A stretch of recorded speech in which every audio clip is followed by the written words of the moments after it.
My name is Gurveer Nehra. I stand 5 feet 9 inches tall. These are my profiles. Action.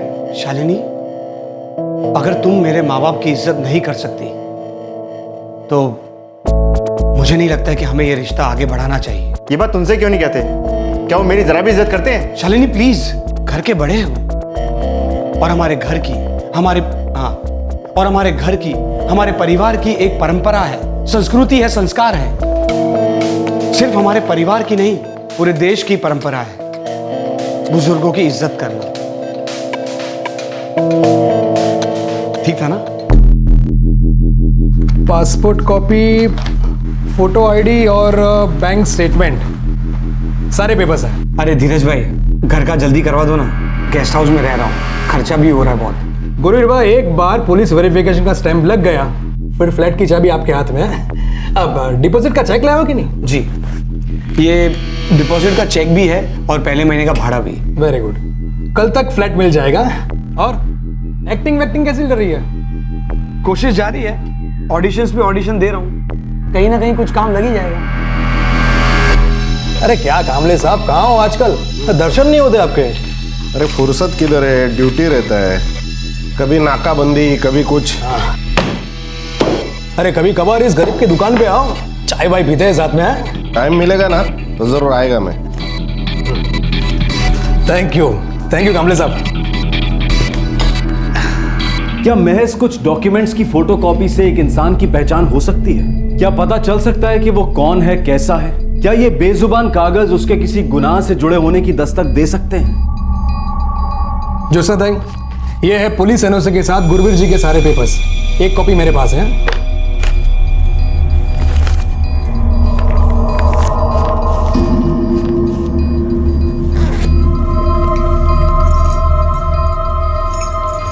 हे सगळं ठीक आहे, पण हे बघा, मैं पहले साफ साफ बता देती हूँ, मेरे घर में पार्टी वार्टी, दंगा मस्ती, लड़कियां वड़कियां ये सब नहीं चलेगा।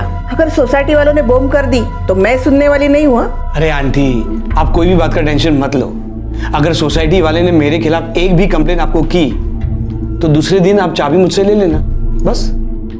मान लीजिए कि उस व्यक्ति का क्रिमिनल बैकग्राउंड हो, तो वो कभी कानून की गिरफ्त में आया ही ना हो, तो उसकी पहचान के दस्तावेज उसके मुजरिम होने का सच बता ही ना पाए, तो कभी पुलिस उस तक पहुंच ही ना पाई हो, या फिर उसके बैकग्राउंड की जांच गहराई से ना की गई हो, तो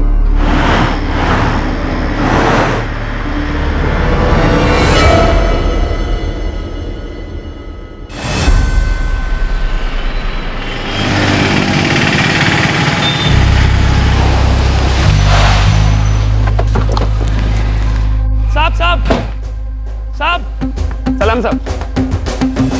क्या रे संतोष, कैसे आना हुआ? एक खबर है साहब, कार चोर की। क्या खबर है? सर एक गाड़ी चोर है, नाम नहीं पता पर खबर पक्की है। सेक्टर 81 की तरफ से आ रहा है साहब, फोर्ड में। गाड़ी नंबर है HR41 7X54। वो सेक्टर 91 की तरफ जा रहा है साहब। सेक्टर 86 पर नाकाबंदी लगा दोगे तो हाथ आ जाएगा।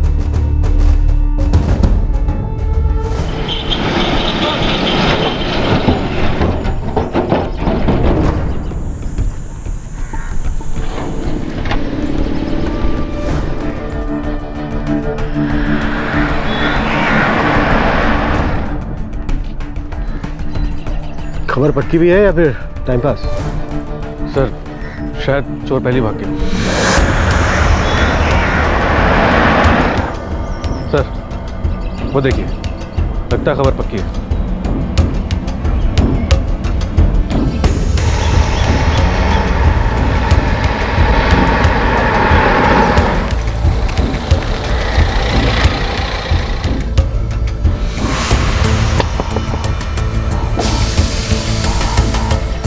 गाड़ी किसकी है? मेरी है साहब। क्यों? गाड़ी के पेपर्स, आरसी बुक दिखा। एक मिनट।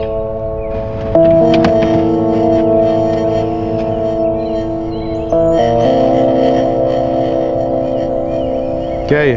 हाँ? ये आरसी बुक है HR548Y65 की। ये गाड़ी भी दूसरी है और मॉडल भी दूसरा है। अरे सॉरी, भूल से दूसरी गाड़ी की आरसी बुक दे दी। एक मिनट।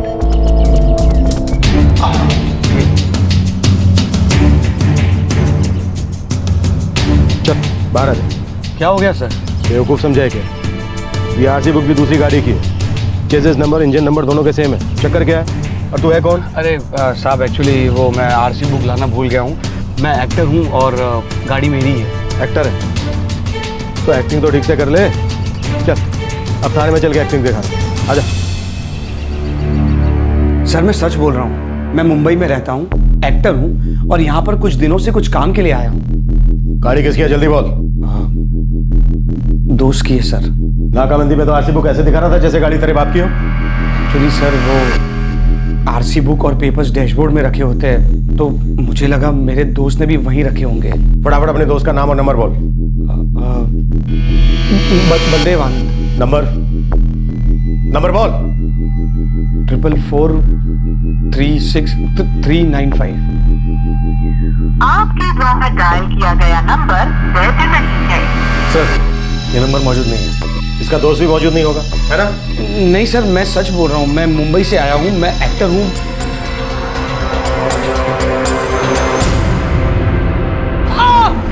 अरे साहब सच में मुझे नहीं मालूम। कसम से बता रहा हूँ मुझे नहीं मालूम है। कार चुराई थी सर 29 जुलाई को। कहाँ से? मोहाली से। कार का असली नंबर बोल। CH 5X 7087।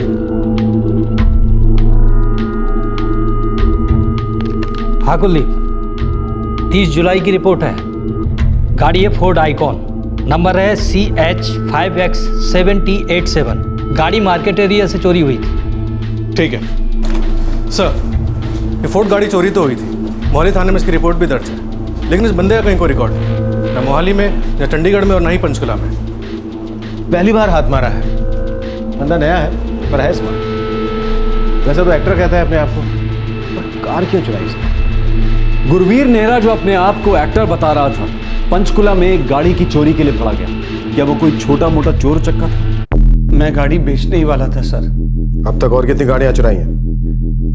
कभी नहीं साहब, पहली बार लाइफ में पहली बार हाथ मारा था। दो गाड़ियां और चुराई थी। कब और कहां से? 2009 में जून एक एसिड उठाई थी सेक्टर 96 चंडीगढ़ से।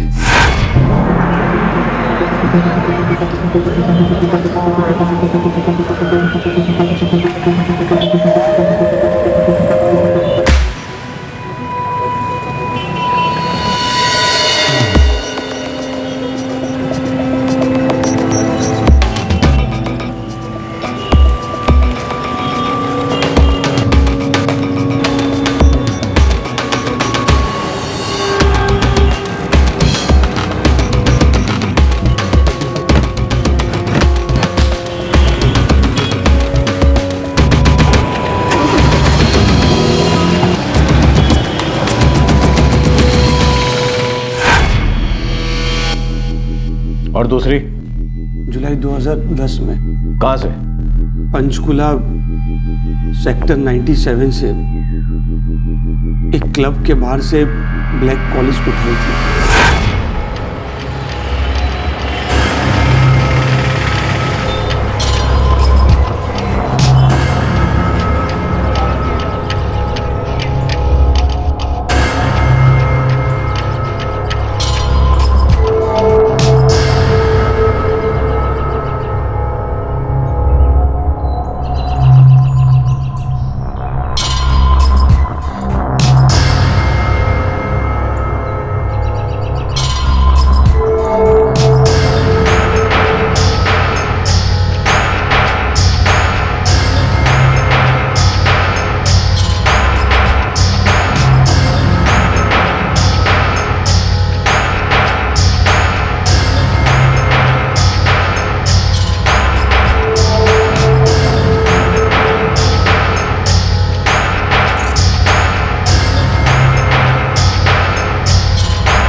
मैं उस क्लब में आते जाते रहता था। मुझे पता था कि क्लब के मेंबर्स गाड़ियों की चाबियां कहाँ रखते हैं। कॉलेज की चाबी कैसी होती है मुझे पता था। गाड़ियां चोरी करके क्या करता था तुमका? एसिड बेच दी थी किधर बेची? गुड़गांव में। और ब्लैक कॉलेज? ब्लैक कॉलेज का क्या किया तूने? छोड़ दी थी। छोड़ दी? क्या मतलब छोड़ दी? सिरसा में छोड़ दी थी।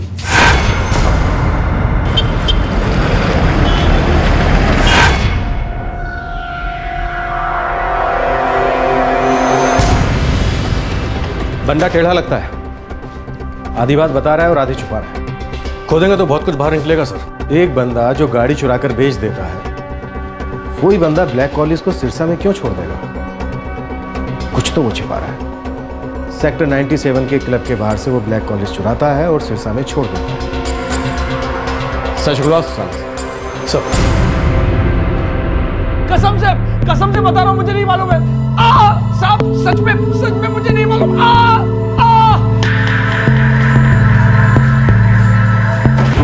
सर सारी रात जगा के रखा है, सोने दिया ही नहीं, लेकिन इसने एक ही रट लगा के रखी, गाड़ी सिरसा में छोड़ दी। इसके आगे कुछ नहीं बक रहा सर। सिरसा पुलिस स्टेशन में पता लगा लावारिस ब्लैक कॉलेज थी, किसने तो देखी होगी।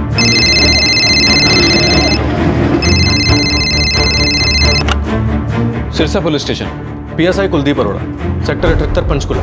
हाँ बोलिए अरोड़ा साहब। एक इन्फॉर्मेशन चाहिए थी। जुलाई 2010 की बात है, कुछ 1.5 साल पहले ब्लैक कलर की एक कॉलेज सिरसा में लावारिस छोड़ी गई थी। जी हाँ हमें मिली थी, मुझे साफ याद है क्योंकि ये आज तक हमारे कंपाउंड में लावारिस ही पड़ी है, कोई लेने नहीं आया ऐसे। ये जुलाई 2010 में मिली थी, किसी लोकल आदमी ने फ़ोन किया था इस गाड़ी के बारे में। ठीक है, हम लोग आ रहे हैं उस गाड़ी को देखने।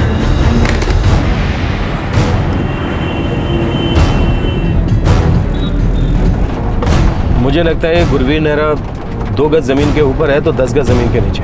ये सिर्फ कोई छोटा मोटा कार चोर नहीं है। जैसे जैसे एक के बाद एक बात बाहर आ रही है, उससे तो यही लगता है कि बहुत पहुंची हुई चीज़ है। हो सकता है इस केस से कोई जुर्म की लंबी कहानी निकले।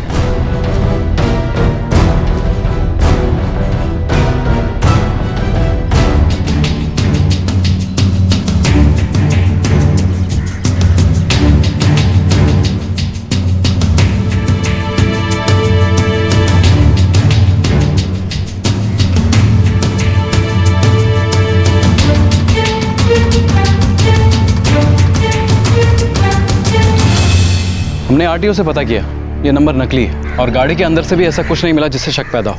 वो चोर गुरवीर चुराई हुई गाड़ियों के नंबर बदल देता है। सर गाड़ी के अंदर भी कुछ नहीं मिला। वो कहता तो है कि चुराई हुई गाड़ियों को बेच देता है। पहले मुझे लगा वो इंटरेस्टेड गैंग का आदमी होगा, पर उसने ब्लैक कॉलेज क्यों छोड़ दिया? अजीब बात यह कि इस गाड़ी को क्लेम करने के लिए भी कोई आगे नहीं आया। आसपास के सारे पुलिस थानों में खबर भिजवाई थी। Kuldeep, Panchkula sector 97 police station में चेक करो, उसी एरिया की ब्लैक कॉलेज है। वहाँ पर देखो कि गाड़ी चोरी होने की किसने रिपोर्ट लिखवाई थी क्या नहीं। सर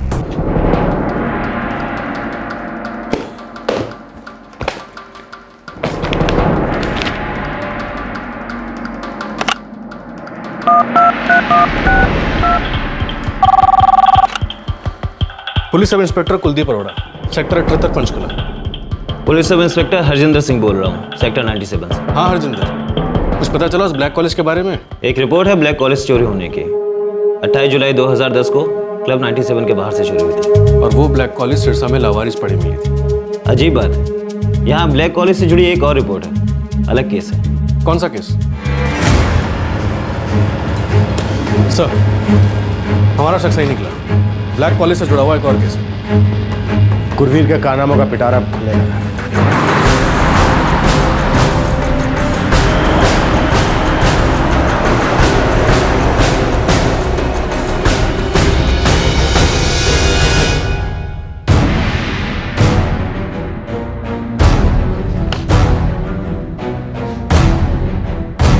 किडनैपिंग का केस था? जी हाँ, और इसमें भी शायद एक ब्लैक कॉलेज का ही इस्तेमाल हुआ था।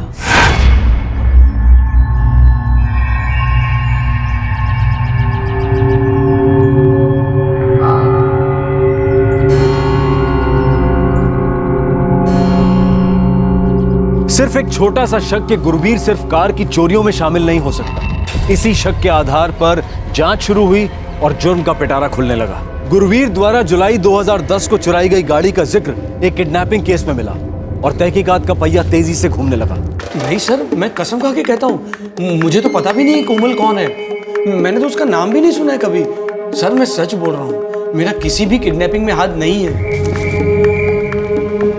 देख, तुझे एक और चांस दे रहा हूं, सब कुछ सच सच उगल दे। क्या क्या करता था उन चुराई हुई गाड़ियों से? अगर मुझे बाहर से पता चला ना, तो समझ ले तेरे अस्थि पंजर बाहर करके दम दूंगा। सर आप मेरा विश्वास कीजिए, मैं सिर्फ गाड़ियाँ चुराता हूँ, मेरा कोई गैंगमैन भी नहीं है। मैंने और कोई जुर्म नहीं किया है, कसम से।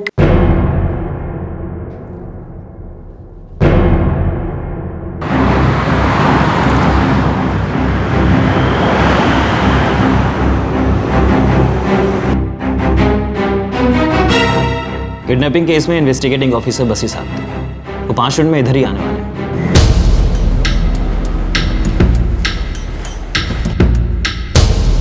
ये बच्ची कोमल 29 जुलाई 2010 को अगवा हुई थी। एक्चुअली उस दिन हम लोग नाकाबंदी पर थे जब मुझे इस केस की कॉल आई थी। मैं तुरंत सेक्टर 86 पंचकुला में कोमल के घर पहुंचा।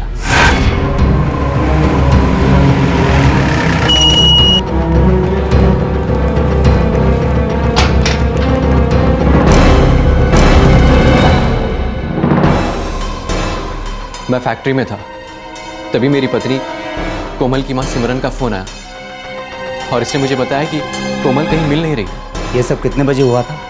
दोपहर 3 बजे के आसपास। मैं छत पे सूखे कपड़े निकाल रही थी और कोमल यहीं बरामदे में खेल रही थी।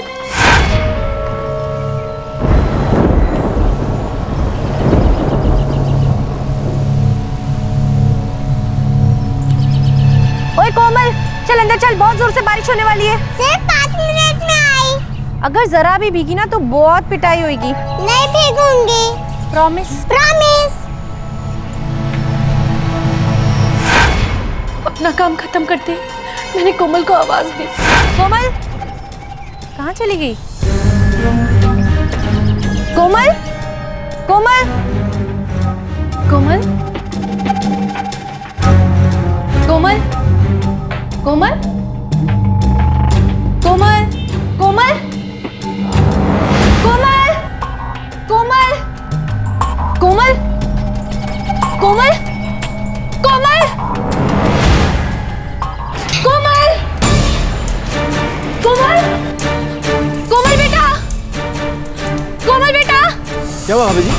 अरे मेरी बच्ची कोमल कहीं दिख नहीं रही है। अभी 2 मिनट पहले यहाँ बरामदे में खेल रही थी। तुमने देखा क्या कहीं उसे? नहीं भाभी, कोमल बिटिया को तो नहीं देखा, लेकिन एक काले रंग की कॉलेज आपके घर के बाहर देखी थी।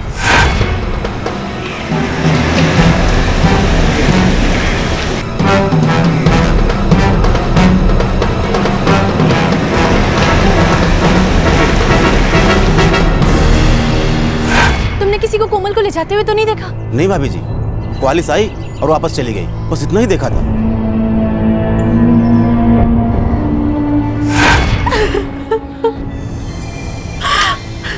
फिर इसने मुझे फ़ोन किया और मैंने आप लोग को यहाँ बुला लिया। नहीं साहब, नंबर कौन याद रखता है? गाड़ी आई, रुकी और पलटी चली गई। इसमें कोई गड़बड़ी वाली बात दिखी ही नहीं। तुमने कभी किरण सिंह के किसी रिश्तेदार को काली कॉलेज में आते देखा है क्या? साहब अब इतना ध्यान कहाँ जाता है? हमें लगा कि कोई करीबी रिश्तेदार या सगे वाला ही होगा, क्योंकि उस दिन बच्चे की मां सिमरन वहीं छत पर कपड़े सुखा रही थी और उसने कोई चीखने चिल्लाने की आवाज भी नहीं सुनी। और केस अगले दिन क्लोज भी हो गया? हाँ।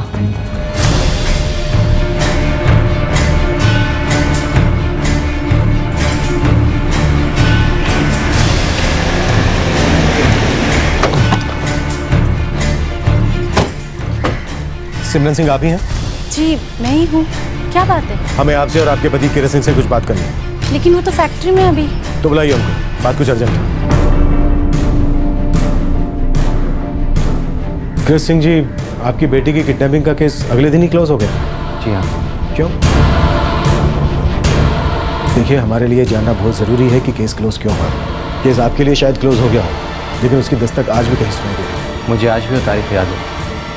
अगले दिन 30 जुलाई को सुबह फ़ोन आया था।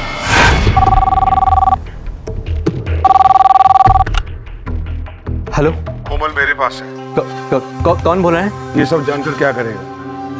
बच्ची को बड़े आराम से रखा है मैंने अब तक। एक बार मेरी बेटी से बात करा दो प्लीज। अरे बच्ची वापस चाहिए कि नहीं? मुझे एक बार कोमल से बात करने दो, मुझे एक बार कोमल से बात देखो प्लीज, मुझे मेरी बेटी से एक बार बात करा दो। अरे मैंने कहा ना, तुम्हारी बच्ची को मैंने प्यार से रखा है, मैं कोई हैवान नहीं हूँ। तुम चाहते क्या हो? 10 लाख। 10 लाख? क्यों, ज्यादा लग रहे हैं? अरे इतने बड़े बिजनेसमैन हो, पैसे वाले हो, बच्ची की जान की कीमत 10 लाख नहीं दे सकते? ठीक है, मैं तुम्हें 10 लाख रुपए देता हूँ, लेकिन मेरी बच्ची को कुछ नहीं होना चाहिए। 10 लाख दे दे, अपनी बच्ची को घर ले जा। पुलिस को बीच में लाया तो फिर मैं कोई बात की गारंटी नहीं दे सकता। नहीं, पुलिस बीच में नहीं आएगी। मैं तुम्हें 10 लाख रुपए देता हूँ। मेरी बेटी कोमल कहाँ है? हाईवे पर आ जाओ, वेलकम ढाबे के पास। कब आऊँ वहाँ? अब से 2 घंटे में। ठीक है, मैं आता हूँ। मुझे तुम्हारा मोबाइल नंबर दो, तुमको उसी पर कांटेक्ट करूंगा। उसने आपकी घर की लैंडलाइन पर फोन किया और आपसे आपका मोबाइल नंबर मांगा। जी हाँ, और उसने कहा था कि वो फोन करेगा। और उसके बताई हुई जगह पर आप फिरौती की रकम निकल गए। जी।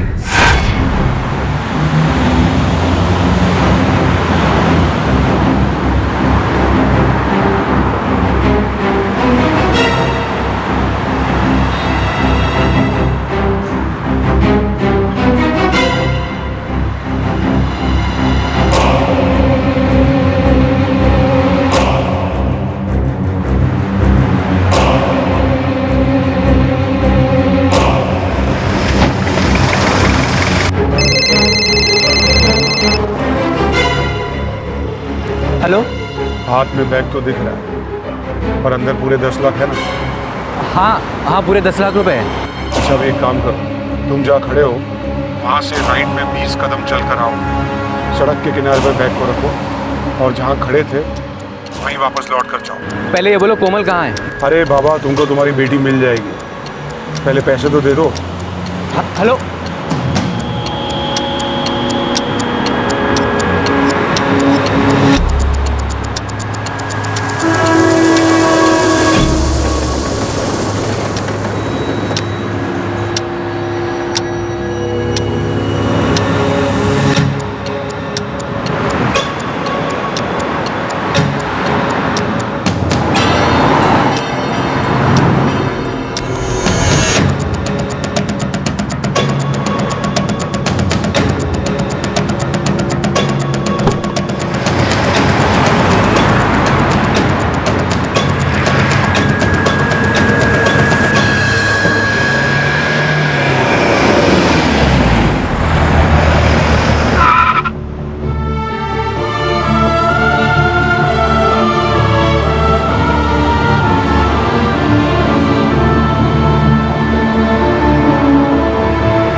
आज बहुत होमवर्क मिला है। ओह, चलो भी करेंगे। हाँ,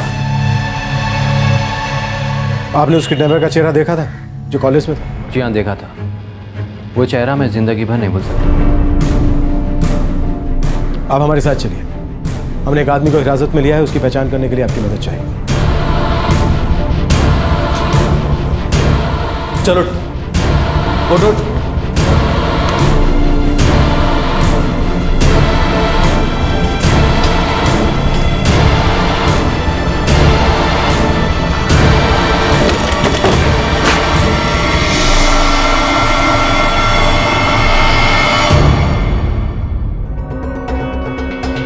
यही था ब्लैक कॉलेज में?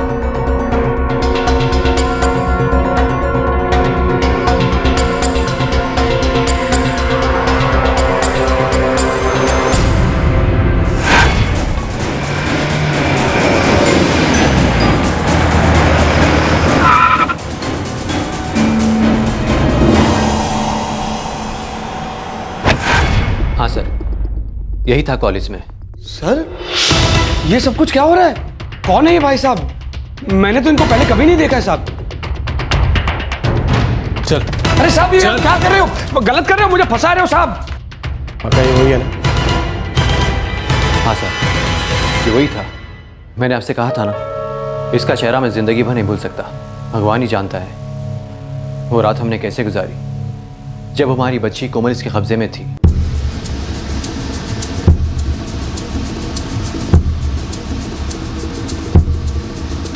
सर मैं फिर से कह रहा हूँ, मैं सच बोल रहा हूँ।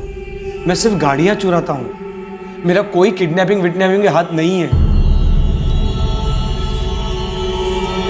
देखो फिर, पहले तू कह रहा था कि तूने कोई कार नहीं चुराई, फिर पता चला तू तो 1 नंबर का कार चोर, और अब पता चल रहा है कि तेरा हाथ तो किडनैपिंग में भी था। देख, हमारे पास जो तेरे खिलाफ सबूत है ना, उनसे तुझे लंबी जेल होने वाली। बचेगा नहीं। तुझे एक सलाह दे रहा हूँ मुफ्त में, तू ना चुपचाप ईमानदारी के साथ हमें सब कुछ सच सच बोल रहा है। मुझे मालूम है तू बुरा बंदा नहीं है, पता नहीं कैसे फंस गया इनका। देख, अगर तू मुझे सब कुछ सच सच बता देगा ना, शायद मैं तेरी कुछ मदद कर सकूं। अब तू तय कर ले तुझे क्या करना है।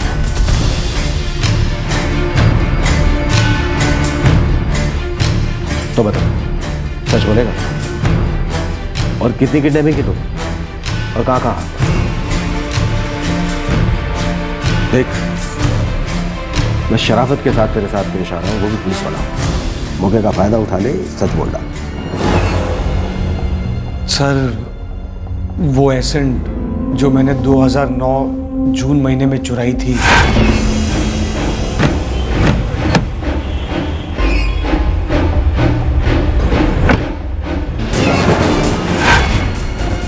उस गाड़ी में किसको उठाया था तू?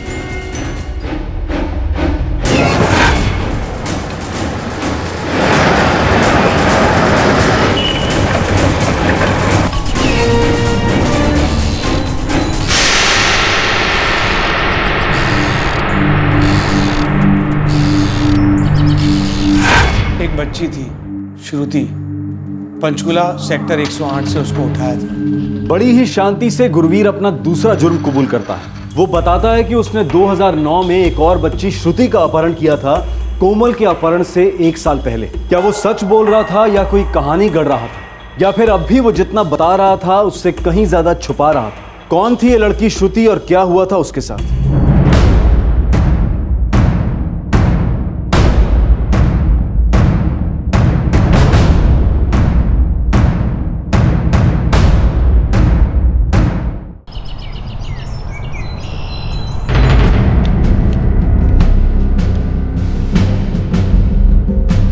केस अखबारों में बहुत उछला था और अगले दिन क्लोज भी हो गया था।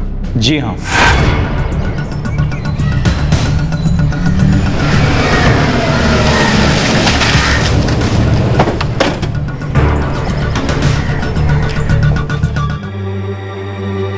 वो दोपहर में घर के बाहर बरामदे में झूला झूल रही थी।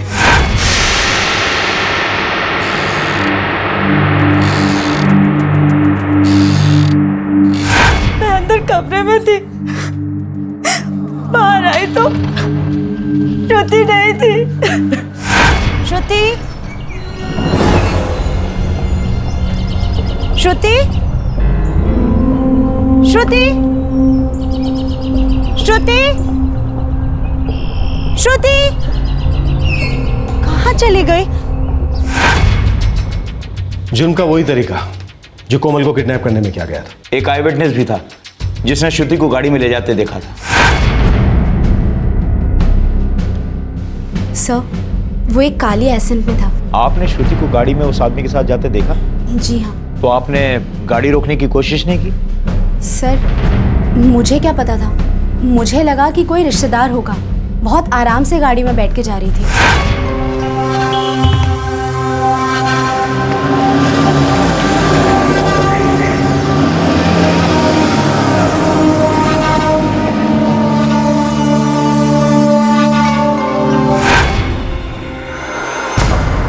एक बात समझ में नहीं आ रही है, तूने उस बच्ची को अपने साथ आने के लिए तैयार कैसे कर लिया? बस एक एड्रेस पूछा था मैंने उससे।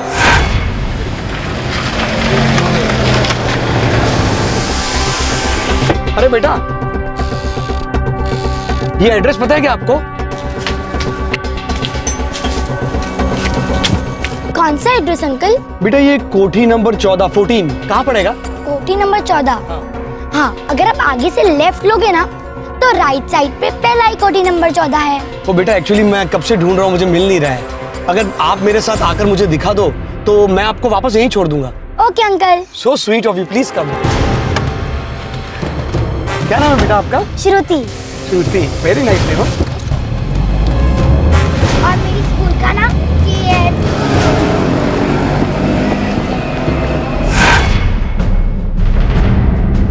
अंदर कौन था वो मैं ठीक से देख नहीं पाई।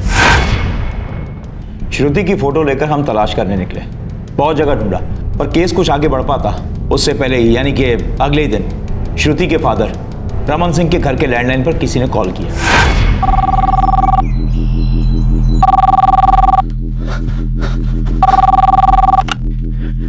हेलो। बच्ची ने कल रात बड़े प्यार से खाना खाया, अब आराम से सो रही है। कौन हो तुम? कहाँ से बोल रहे हो? मालदार आदमी हो, 20 लाख रुपए दे दो और बच्ची को लेकर जाओ। पैसों की बात हो जाएगी, वो टेंशन नहीं है। तुम श्रुति से बात कराओ प्लीज। अगर आपने पैसे नहीं दिए और पुलिस को बीच में घसीटा तो मजबूरन मुझे बुरा आदमी बनना पड़ेगा। देखो देखो, तुम जहाँ कहोगे वहां मैं पैसे ले आऊंगा, लेकिन प्लीज मेरी श्रुति को कुछ मत करना। ठीक है, अपना मोबाइल नंबर दो। हाँ हाँ। जिस मोबाइल से रमन सिंह को फोन किया गया था वो कभी ट्रेस नहीं हो पाया। नया सिम था जो सिर्फ एक दिन इस्तेमाल हुआ था।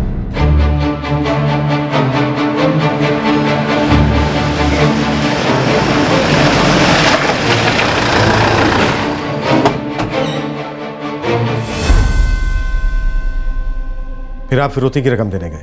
हाँ, मुझे सिर्फ अपनी बच्ची सही सलामत घर वापस चाहिए थी और कुछ नहीं।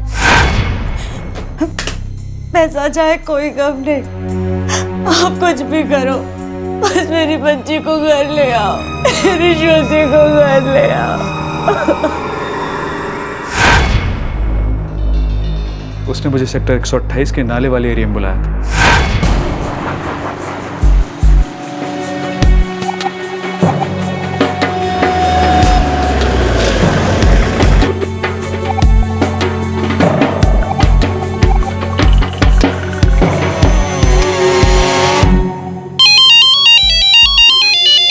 हेलो।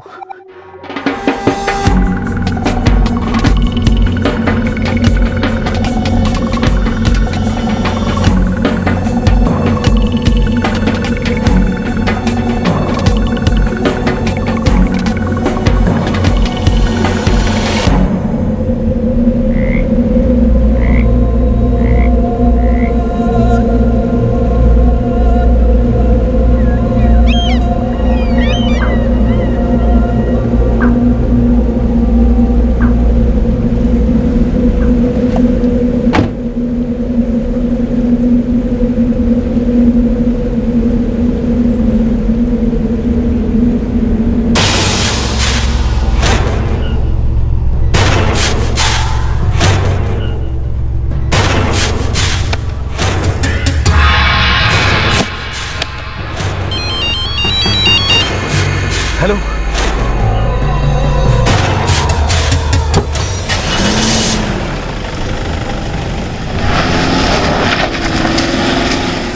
उसने मुझे फोन पर कहा मेरी बच्ची श्रुति सड़क के किनारे मेरी राह देख रही है।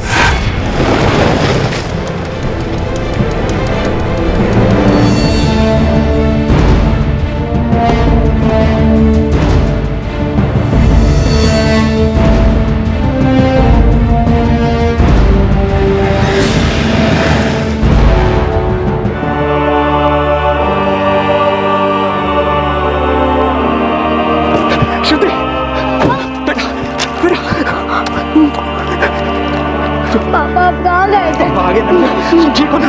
हाँ?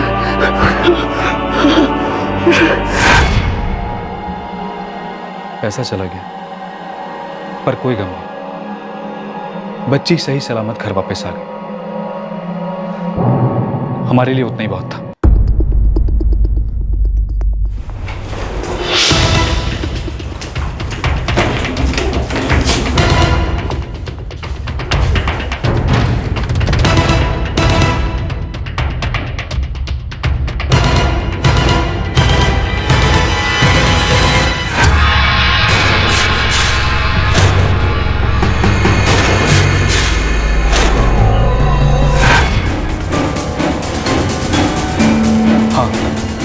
यही है वो।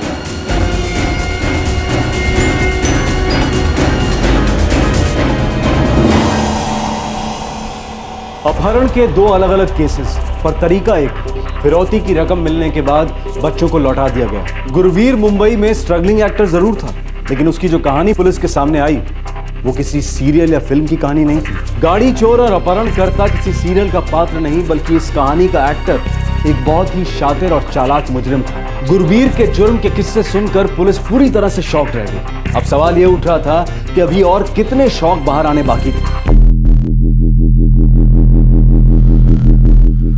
तू तो बहुत ही कमीना निकला गुरवीर। अभी कोई और भी कारनामा बाकी है? एक और, बस एक और। कब की बात है? 7 सितंबर 2010। किसकी किडनैपिंग की थी? ऋषभ अग्रवाल।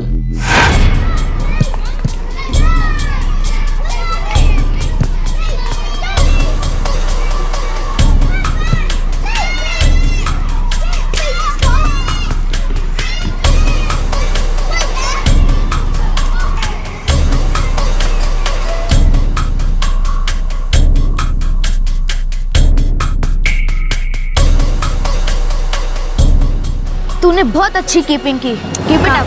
मैं बहुत अच्छा स्ट्राइकर बन सकता हूँ। चल बाय बाय।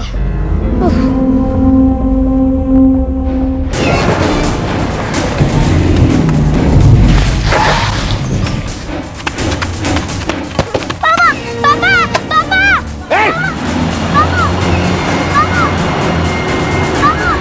कोई रोको इसे।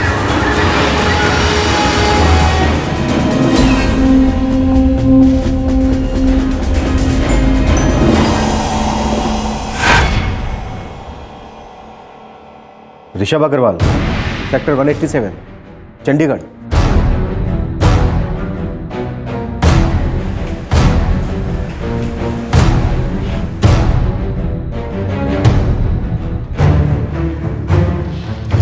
लोडा सच बोल रहा है।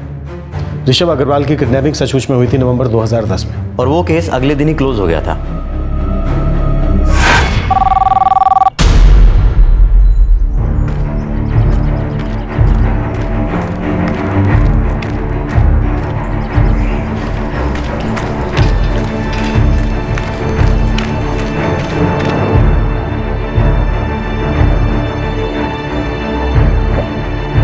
हेलो।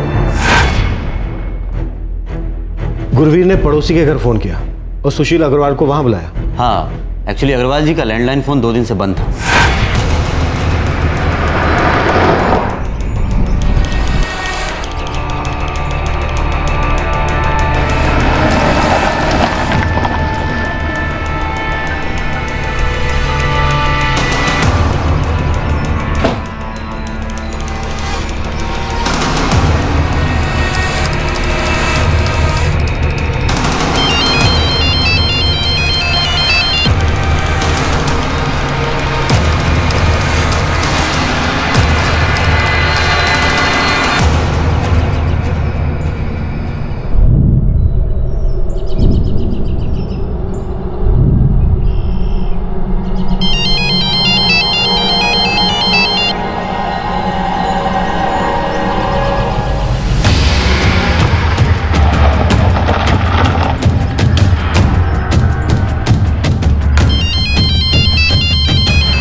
ऋषभ को जल्दी ले आना प्लीज। चिंता मत करो प्रीति, मैं ऋषभ को लेकर ही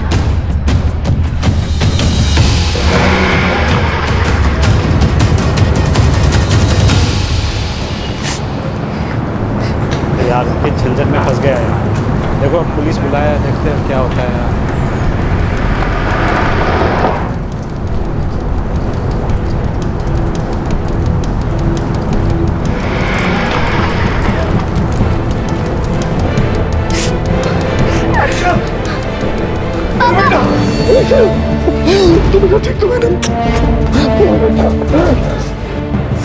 उस आदमी ने ऋषभ को नाई की दुकान पर छोड़ दिया और उसके बाद सुशील अग्रवाल को बुलाया और बताया कि वो बच्चा वहां से उठा ले, और खुद वहां से चला गया। ऋषभ लगातार रो रहा था तो नाई को शक हुआ। उसने पुलिस को फोन करके बताया कि कोई उसके यहाँ एक बच्चा छोड़कर चला गया जो बहुत रो रहा है।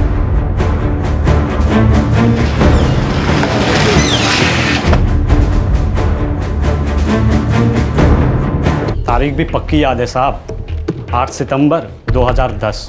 वो आया था मेरे दुकान पर एक लड़के को लेकर, करीब 11 बजे साहब। आइए साहब, क्या करवाना है? Cutting, shaving? अरे नहीं, मुझे कुछ नहीं करवाना है, मुझे तो अपने बेटे के बाल कटवाने हैं। अच्छा। बाल कटवाते समय बहुत रोता है मेरा बेटा और जिद करता है कि मुझे बाल कटवाने ही नहीं है। क्यों बेटा, डरने की क्या बात है? अरे 5 मिनट की बात है, तुम्हें बिल्कुल राजा बेटा बनवा देंगे हम। अरे वाह, देखा अंकल कितने अच्छे हैं। अब तुम चुपचाप बैठकर यहाँ पर बाल कटवाओ, पापा 10 मिनट में आते हैं। हाँ? चलो जाओ। आ जाओ बेटा, आ जाओ, आ जाओ। भैया जरा आराम से बाल काटना, 10 मिनट में आता हूँ मैं। अरे आप फिक्र मत करो, आप आराम से जाओ, तब तक इनका मस्त बाल काट देता हूँ। ठीक है।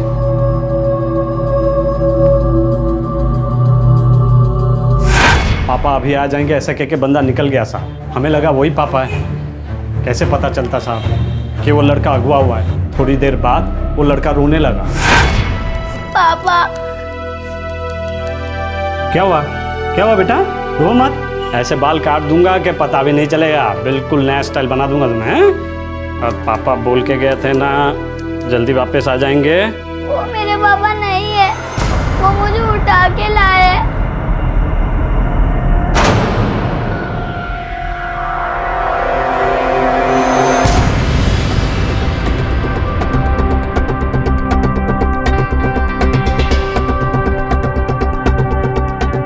मैंने उसे दूर से देखा था, ठीक से चेहरा देख नहीं पाया। साहब मैंने बिल्कुल करीब से देखा था,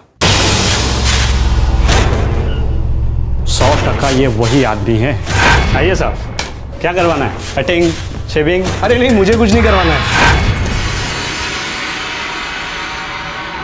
बस सर, ये 3 ही बुरे काम थे जो मैंने किए, बाकी मैंने और कुछ नहीं किया। तेरे पे विश्वास नहीं होता, तू हर बार आधा सच बोलता है और आधा रखता है अपने पेट के अंदर। नहीं सर, मैं सच बोल रहा हूँ और कुछ नहीं किया मैंने। तू हर बार लोगों की लैंडलाइन पर फोन करता था, उसके बाद मोबाइल नंबर लेता था। बस तूने एक बार पड़ोसी के घर की लैंडलाइन पर फोन किया, ये क्या चक्कर था? सर एक्चुअली मैं इनमें से किसी को जानता तक नहीं था, सिर्फ इतना पता था कि ये लोग पैसे वाले लोग हैं।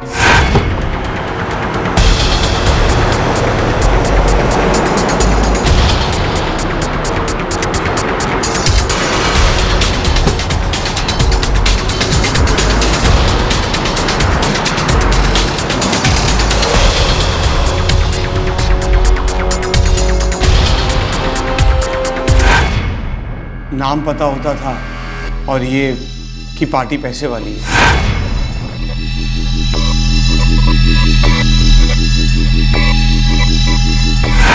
मैं इंक्वायरी पे एड्रेस देके फोन नंबर पता कर लेता था।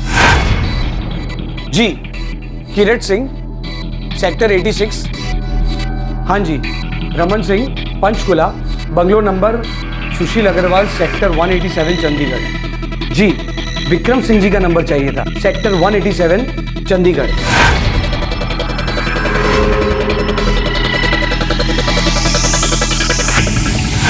सुशील अग्रवाल के घर का नंबर आउट ऑफ सर्विस था, तो मैंने उनके पड़ोसी का नंबर ले लिया। अब तू ये बोल कि मुंबई में कहाँ रहता है?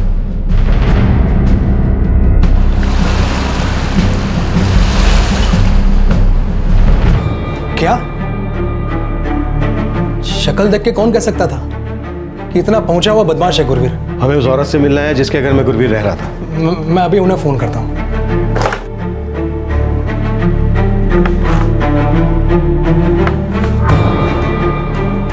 भाई, ऐसा आदमी मेरे घर का किराएदार था, लेकिन आपने तो बताया था ना कि उसका पूरा पुलिस वेरिफिकेशन हो गया करके। हाँ, मैंने पूरा पुलिस वेरिफिकेशन करवाया था सर, सब कुछ ठीक था सर, सब पेपर वर्क किया था सर। मैंने पासपोर्ट पे और बाकी पेपर्स पे पुलिस का थप्पा भी लगवाया था सर।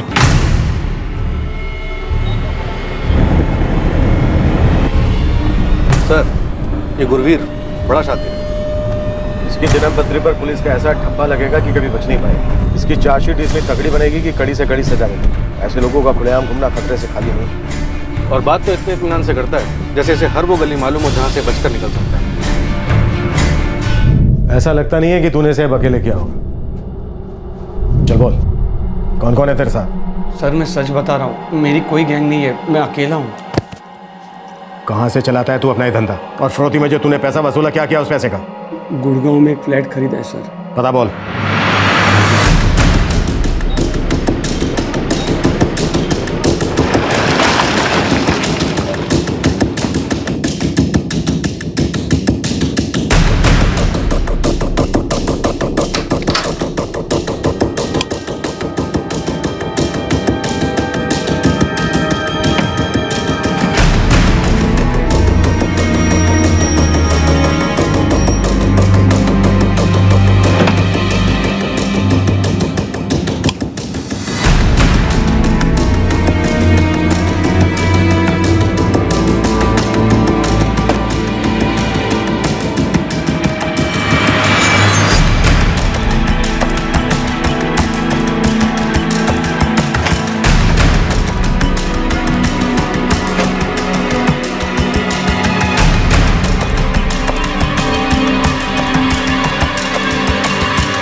कुलदीप,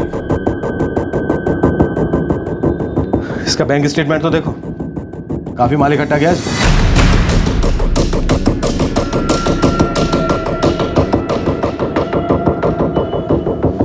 सर ये पासपोर्ट मिला है।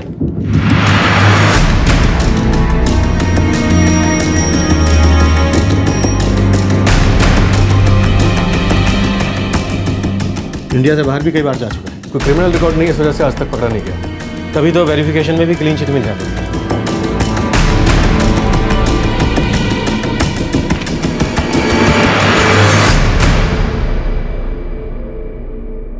सर ये देखिए, ये बंदा शादीशुदा है या फिर ये भी इसका कोई झोल है? फोटो में तेरे साथ ये औरत कौन है? मेरी बीवी है जसमीत। इस वक्त कहाँ है? मेरे घर पर। घर कहाँ है तेरा? अमृतसर में।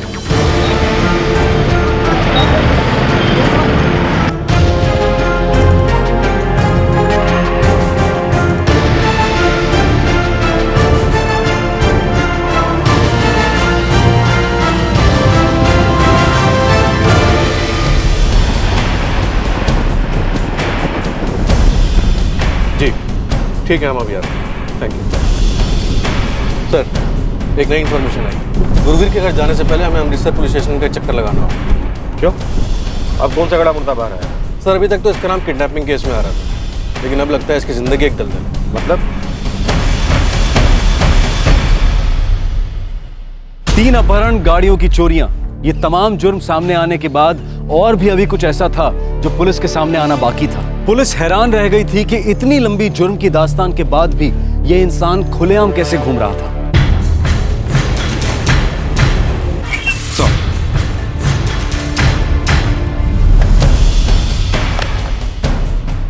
गुरवीर नेहरा अमृतसर की बड़ी नामी फैमिली का लड़का है।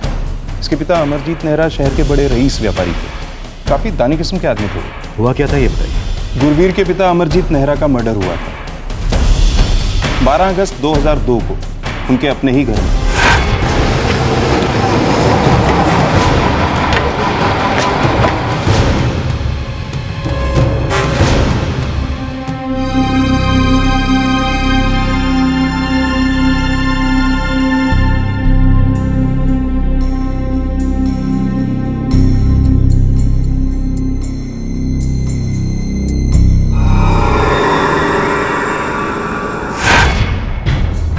मर्डर रात को हुआ घर के अंदर, और फैमिली में किसी को कुछ अंदाजा नहीं था कि इतनी रात को कोई घर में घुसा कैसे।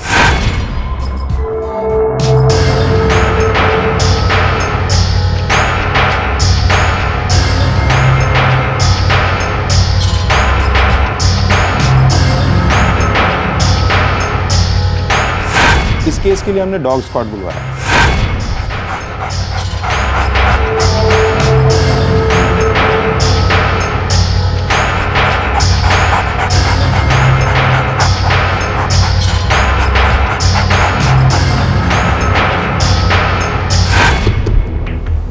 स्निफर डॉग घर के अंदर ही इधर उधर घूमता रहा, जिससे हमें पक्का शक होने लगा कि यह काम घर के ही किसी आदमी ने किया था।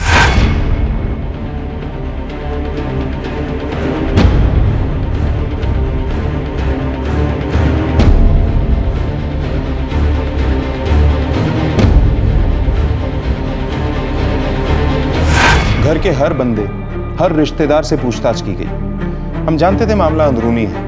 आखिर गुरवीर ने अपना जुर्म कबूल कर ही लिया। हाँ, मार डाला मैंने अपने बाप को। मैंने ही मारा उसे।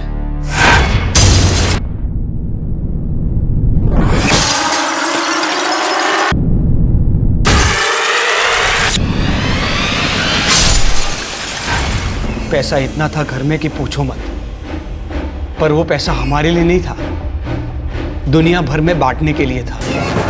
चैरिटी करते थे वो, और घर के अंदर खुद की औलाद एक एक चीज के लिए मोहताज। सर, दुनिया वालों को क्या पता कि घर के अंदर के हालात कैसे हैं। जग भराई के लिए हाथ खुला और घर वालों के लिए मुट्ठी बंद। इतना कुछ होने के बाद भी उसे सजा नहीं हुई? शातिर है, पढ़ा लिखा है, कानून से खेलना आता है उसको। नो सर, पुलिस ने मुझे फंसाया है, जबरदस्ती ये सब कुछ कहलवाया है। पर बयान पे तुम्हारे दस्तखत हैं। सर, लॉकअप में पुलिस कुछ भी करवा सकती है, बयान भी, दस्तखत भी। पुलिस वालों ने मेरे घर वालों का जीना हराम कर दिया था। मेरी माँ को टॉर्चर करते थे, मुझसे ये सब कुछ बर्दाश्त नहीं हुआ, इसीलिए उन्होंने जो कुछ कहा मैंने किया। सर, सच तो ये है, पुलिस मेरे पिता के खूनी को पकड़ ही नहीं पा रही है, और इसीलिए सारा इल्जाम मेरे मत्थे मढ़ रही है।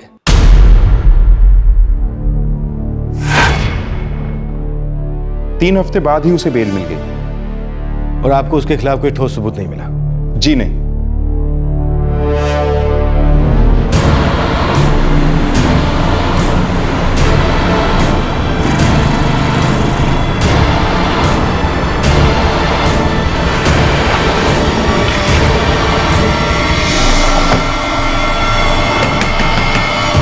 नहीं जी, मेरा बेटा ऐसा कभी कुछ नहीं कर सकता। देखिए जी, मेरे पति कोई चोर वोर नहीं है। वो कितनी मेहनत कर रहे हैं एक्टिंग में अपना करियर बनाने की। कमी ही क्या है हमारे पास? घर है, पैसा है, ऊपर वाले का सब कुछ दिया हुआ है। फिर वो पैसों के लिए ये सब क्यों करेगा?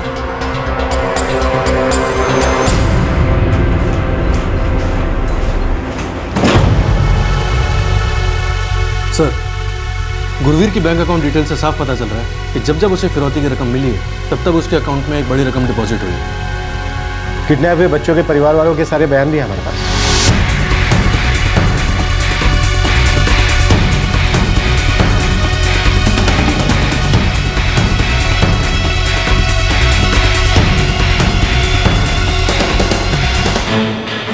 ये कई बार कानून को झांसा देकर बच निकला है, लेकिन इस बार नहीं। लेकिन एक बात समझ में नहीं आ रही है कि इतने बड़े घर का लड़का होकर ये इस तरह से मुजरिम क्यों हो गया? खैर, बड़े घर का हुआ तो क्या हो, आदमी खतरनाक, और ऐसे आदमी का बाहर रहना मतलब इसे जुर्म करने की आज़ादी देना। 10 लाख दे दे, अपनी बच्ची को घर ले जा। 10 लाख रुपए देता हूँ, बस कोमल को कुछ नहीं होना चाहिए। अरे क्या करेगा जानकर कि मैं कौन हूँ? 20 लाख रुपए दे दो और बच्ची को लेकर जाओ। हेलो,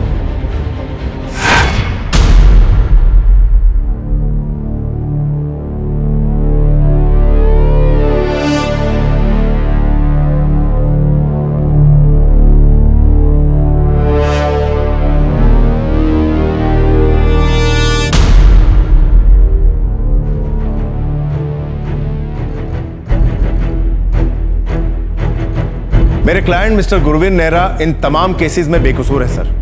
ये सारे केसेस पुलिस ने इनके खिलाफ गढ़े हैं, जो बिल्कुल झूठे और बेबुनियाद हैं। मैंने किसी की कार नहीं चुराई, मैंने कोई अपहरण नहीं किया, मुझे फंसाया जा रहा है, मुझसे जबरदस्ती जुर्म का कन्फेशन लिया गया है। मैं कोई भी नाकाबंदी में पकड़ा नहीं गया था सर।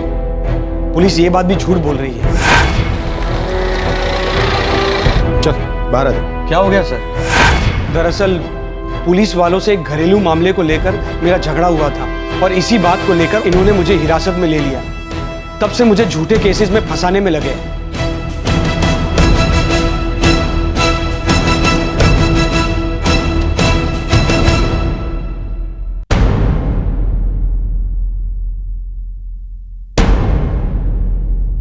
प्रोसिक्यूशन ने जो मुकदमा इस अदालत के सामने रखा है उसमें बहुत सी खामियां हैं, लेकिन गुरवीर नेहरा के खिलाफ कुछ ठोस सबूत भी सामने आए हैं जिनकी रोशनी में यह बात बिल्कुल साफ हो जाती है कि इन सारे अपहरण केसेस में गुरवीर नेहरा शामिल है।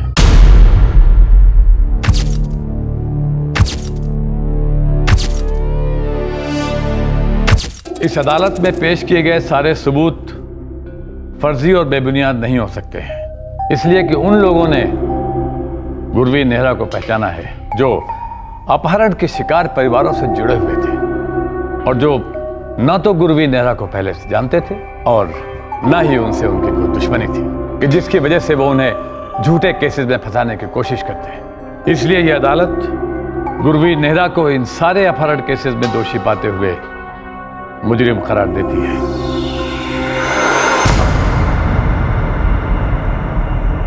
और फिरौती की रकम वसूल करने के लिए गुरवीर नेहरा ने जिस तरह से पीड़ित परिवारों पर दबाव डाला और उसके लिए जो रास्ते अख्तियार किए, उनको देखते हुए यह बात साफ जाहिर है कि अगर फिरौती की रकम ना मिलती तो गुरवीर नेहरा इससे भी संगीन जुर्म कर सकता था। इन सारे सबूतों और तथ्यों को ध्यान में रखते हुए ये अदालत गुरवीर नेहरा को सेक्शन 364A के तहत दोषी पाते हुए उम्र कैद की सजा देती है।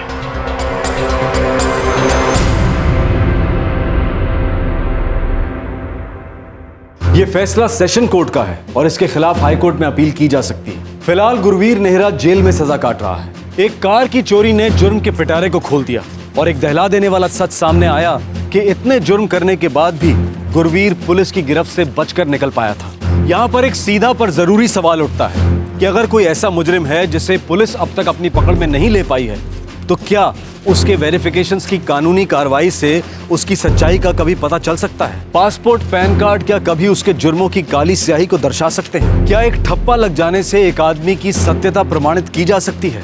यहाँ एक और जरूरी सवाल उठता है कि पुलिस की फाइल में कोई केस कब बंद होना चाहिए? अपहरणकर्ता अगर अपने शिकार को फिरौती की रकम मिलने के बाद छोड़ दे और वो सुरक्षित घर पहुंच जाए, तो क्या वो केस वहीं बंद हो जाना चाहिए? क्या ये एक बहुत ही खतरनाक सोच नहीं है? अक्सर मैन पावर की कमी की वजह से बहुत सारे केसेस सुलझ नहीं पाते हैं, फाइलों में बंद पड़े रहते हैं या फिर इसी तरह से क्लोज कर दिए जाते हैं। 100 करोड़ की आबादी वाले देश में मैन पावर की कमी, क्या ये बात आपके गले उतरती है? मैन पावर की कमी या फिर नए रिक्रूटमेंट्स के लिए फंड्स की कमी? हैरत की बात है कि जहां हर कदम पर हमें एक नया टैक्स भरना होता है, वहां हमारी ही सुरक्षा के पुख्ता इंतजाम करने के लिए पैसों की कमी, ये वजह बताई जाती है। क्या ये दलील आपको हास्यास्पद नहीं लगती?